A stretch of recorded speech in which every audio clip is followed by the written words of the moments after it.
गोविन्द गोविन्द हरे मुरारे गोविन्द गोविन्द मुकुन्द कृष्ण गोविन्द गोविन्द रताङ्गपाणि गोविन्द दामोदर माधवेति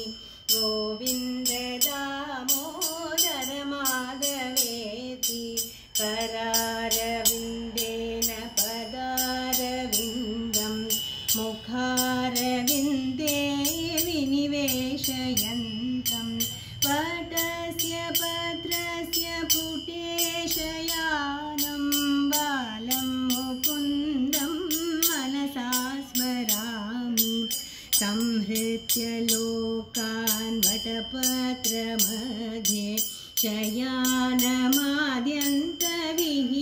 शयानमाद्यन्तविहीनरूपं सर्वेश्वरं सर्वहितावतारं बालं मुकुन्दं मनसा स्मरामि बालं मुकुन्दं